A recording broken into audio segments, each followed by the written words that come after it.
Hello everyone, welcome back to another Age of Empires 4 commentary. I am Beyond and thank you for joining me today. We have a great game today in the yellow. Starting at the top hand side of the map, playing as the English, we have Beasty. We don't need to introduce him much more, but I will leave his social links in the description. Today he is playing in the EGC TV Elite Classic. This is the last round of group stages, and his opponent today, and across in the blue, is sort of playing as the French. I've had the luxury of casting sort of a few times so far. Really solid player. Does usually tend to play for the later game, but this matchup is a little bit different. I think there's going to have to be a little bit more of that feudal pressure. One, coming out of the knights, and then two, the English are just so good at causing a lot of damage. Going to quickly change that so that you guys can see the villager count, so you can climb this last week of ladder. And if you are here until this point, and if you are enjoying the video, please do drop a subscribe and drop a like on the video. It means the world to me. We just passed 400. Can't thank you guys enough. Now, as you can see on the screen, we have my logo now, the new one. And then on top of that, we also have a nice overlay that was created. There are a few tweaks that need to be made, I think, down by here, and then drop down the bar a little bit lower. I'm going to be working on that, but I just want to test it out. Let me know what you guys think about it. And like I said, I know there's still some small things to adjust, but we can fix those in the coming videos. I just want to see what you guys think about it. I'm pretty excited about it. This has just been an incredible journey. So regardless of that, let's get into this matchup. I mentioned there's going to be a lot of feudal aggression. Now, the English into the French in Conquer and above have about a 45% win rate over about 700-ish games. Now, across the entire board, I think it's the most played matchup in the entire game. English have a 47.8% win rate across 46,000 games.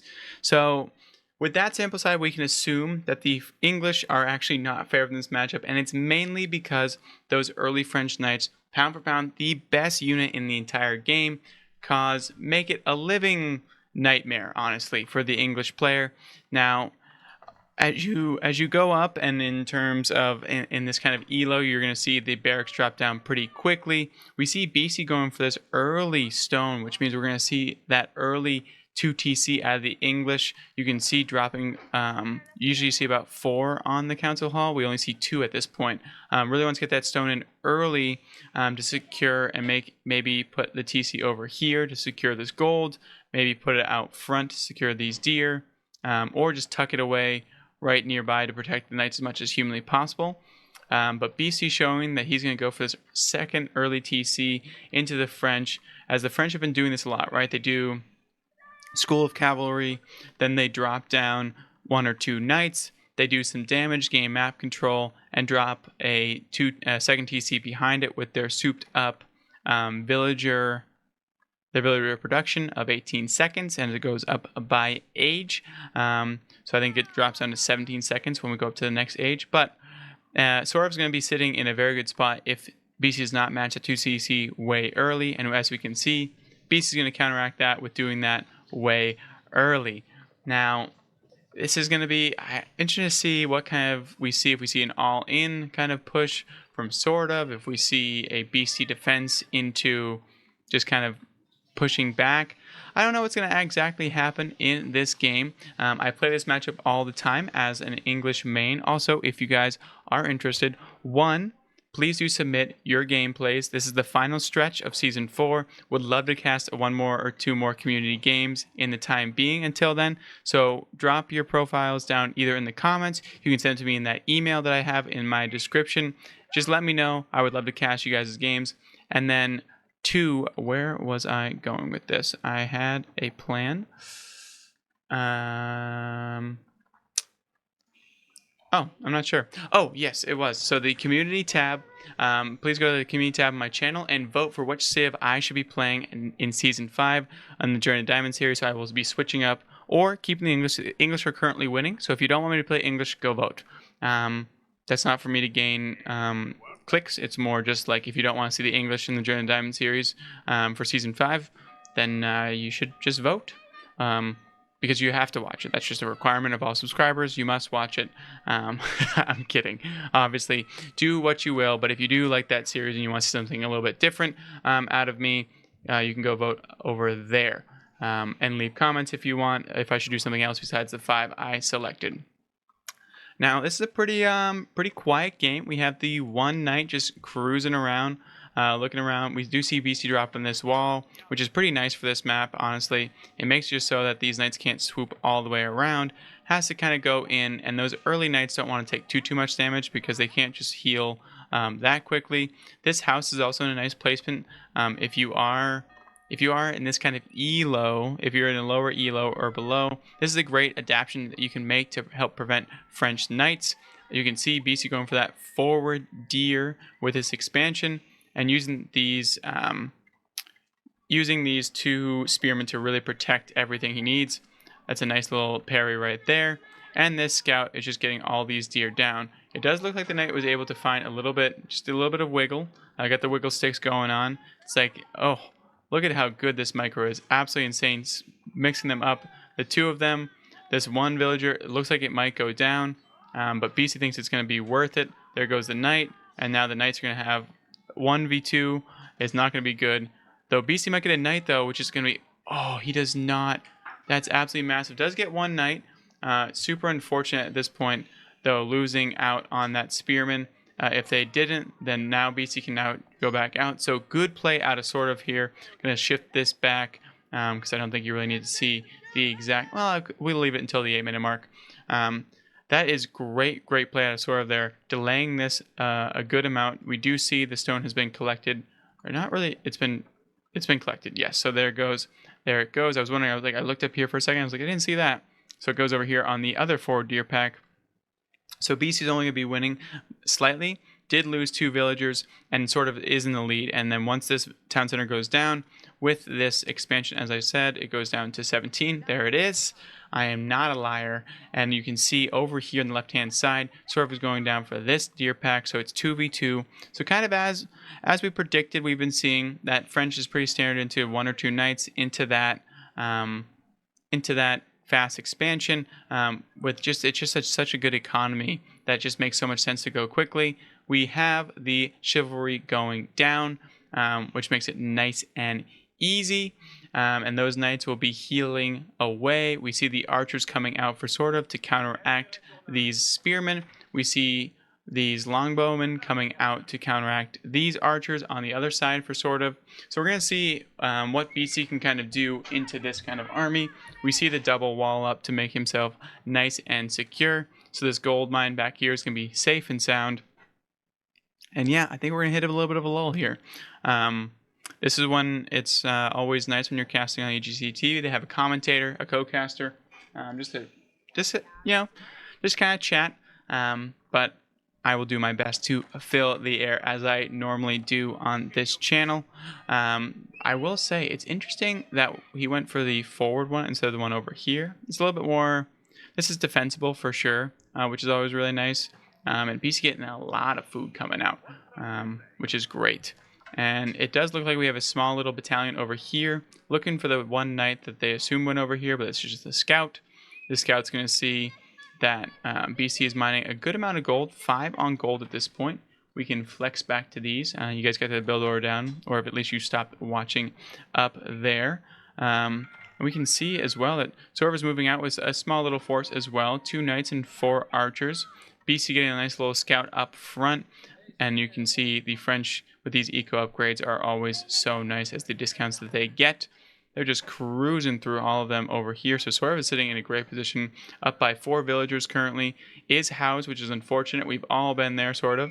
And beasty building this longbowman and spearman army into knights and archers. So not a bad shout if these archers are able to take out the archers in time.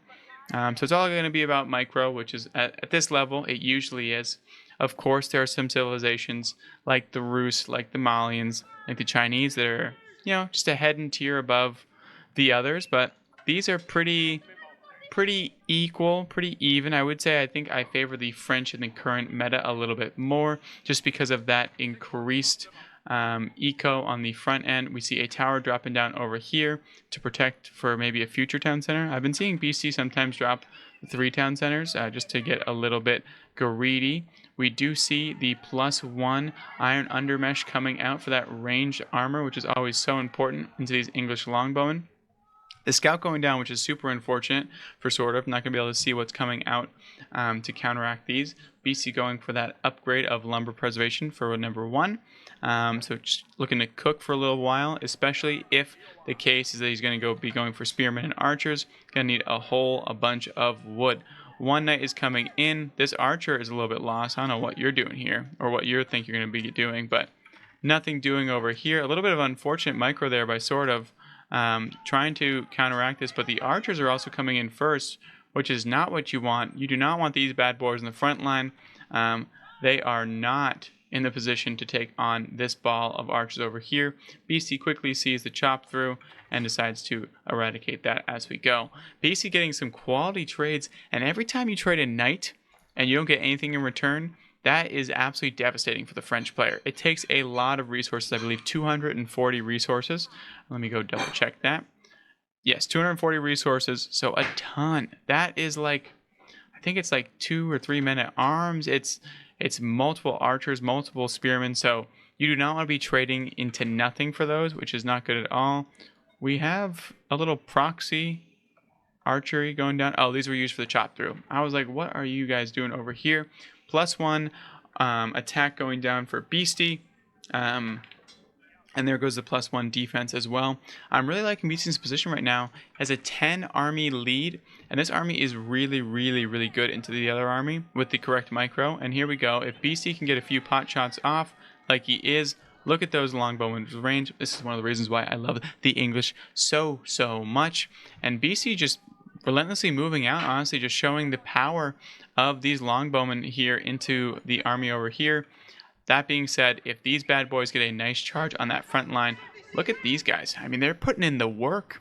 Little marathoners over here running up a steep hill with no remorse. All right, I will go back to we have another chop through. This is a long one, though. This is dedication. This is like the elite classic for tree cutting at this point. Sort of's getting very cheeky on this end. If beasty does see this, though, it's going to be huge. Unfortunately, it doesn't look like he does. The knights are able to slip through this, but look at that reaction time from beasty. beasty also putting a lot of pressure going down. The spearmen were able to find the chop through again.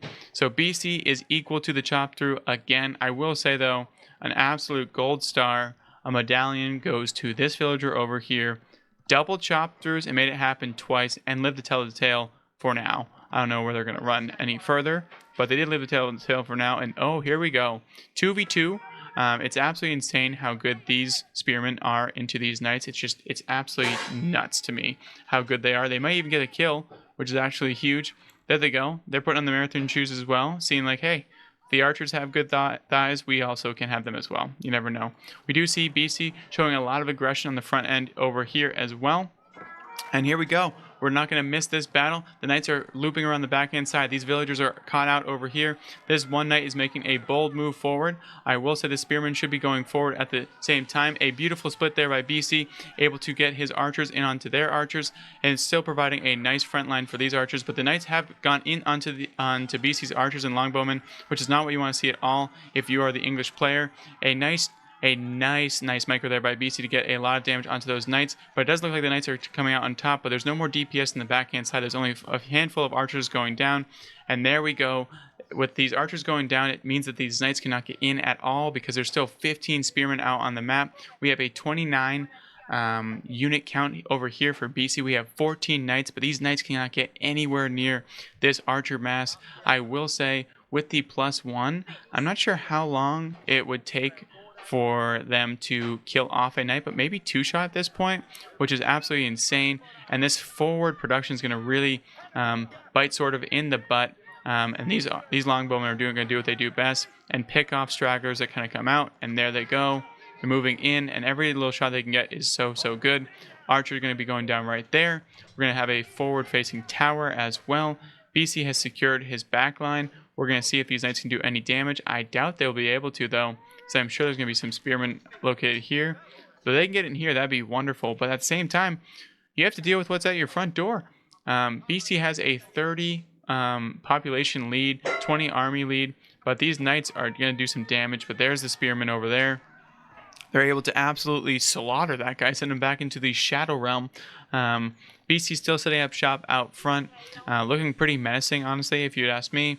There should be a ram popping out anytime soon to help out with the squad. There's the boys. We got a little Volkswagen going on. Going to be leading the charge as none of them have any armor, so they can't dive a town center. But this little guy can. So that's the plan. We're going to probably send him over here at first to take out the remaining archery ranges. And now here we go. We have more raids coming down. BC's only lost 4 villagers to this many knights, which is absolutely insane. But Sorv is playing super, super well, keeping BC thinking about the defensive. This APM, though, is just so good. That is not what you want to see, though. Loses track for a half second, loses a knight and a scout already. And you don't want to see this because now the English forces are moving out and about. We have armor for the spearmen as well coming in to make sure that they can brace those knights when they do actually come in. And this is the beauty of this archer ball. And we see a collapse coming in on them. We'll see if these knights can get in. And there they go. The archers are now onto the spearmen, which is super, super nice. The knights are in the backhand side as well. They're trying to get around this annoying spearman mass, but BC's doing a good job at microing. It does look like there's an overwhelming amount of knights here, though, which is going to be super, super nice for sort of. But it looks like BC's able to hold off because he's in the range of these 2 towers, giving him that Never Castle bonus. The Rams are using their thick thighs to get in the way as much as possible. They're playing beautiful defense, and now the spears are on the archers, which is not what you want, and the knights are back here as well, but the remaining spearmen are rolling in from the backhand side. An absolute commando jab from that one spearman getting the final blow onto the knights, and now it's just a battlefield of dead knights. We still have 37 archers on the backhand side. The 2 Rams were able to survive, and BC is sitting in a very, very good position. Sorv did not get any damage on the backhand side and cost a lot of knights. It looks like BC was also able to throw up some of this in placement as well, which you don't see very often. The palings and getting a lot of good damage on that charging knight action. Now we still have a ton of archers over here, preventing him from getting any wood. Sort of unfortunate too is that the only other wood is over here, which is also in range of these archers. So it's going to be stunted to keep up with the archer mass. There's 42 on the map, and more rams are coming out. More pot shots are coming out from these archers, and they might get another knight. Another knight goes down for free. At this point, that ram is still alive, and we're seeing more and more shots coming in from the archers. Another ram is coming up, and I am talking forever. It looks like the Rams are now moving on to the infrastructure out front. These archer ranges are going to be the first thing to be targeted, because if BC can maintain the, I don't know, what would you call it, air superiority? It's not really, there's nothing flying in this game, but, you know, range superiority, that's probably better terminology for that one. The range superiority, it's going to be a very, very rough day for sort of, but in this large English mass is coming in on the front hand side. I do say I love the feudal aggression. Beast's now going to switch his tactics over to this town center over here. Probably could have done this a lot sooner, actually, and I do love this decision to move over here. A lot less contested as we go, and here we go. The archer mass is moving over. I will say it looks like they're going to be picked off. The villagers are waiting outside. Unfortunately, they are not cool enough to get in, but they're going to do their best to take pot shots at this army going back and forth. We see that the villagers will probably pop out eventually at these rams because it looks like this mass has left them for naught. Sort of is deciding to heal up the town center instead of killing off these rams, but it looks like the knights are trying to flank again, but there's going to be no cigar. Sort of is still electing to keep these civilians, these villagers doing bits. And here we go. Here's the final engage. All these French archers are getting so many good shots onto the English army. It looks like the knight mass is coming from the backhand side as well, which is super nice. These archers are finally making it onto the other archers. But there's just so many archers here. There's 29 for sort of and 48 for beastie. So they don't want this fight either. It looks like the knights are finally going to be able to get a nice charge in on the backhand side. And there they go. But it looks like BC was able to keep a few spearmen in the backhand side. Sorov is doing a great job at this surround. As you can see, the palings coming in for these archers, and they're just sitting there tanking so much firing. It's unbelievable. I will say Beasty's massive archer ball has come out on top in the range advantage, and it looks like the knights are still trying to go through these palings and not doing super well. The archers are so beneficial, and we have more coming in, constantly streaming out from that council hall, and I'm assuming even more production buildings as Beasty's base looks like a beautiful Christmas tree into the night. And here we go. The spearmen are now in on the scouts. They're in onto more knights, and look at how good they're doing. The knights are going down and continue going down, and there's the GGs by sort of. Cannot handle the pressure. Beasty just got a massive archer ball, and once you got that archer advantage, there was nothing that sort of could really do.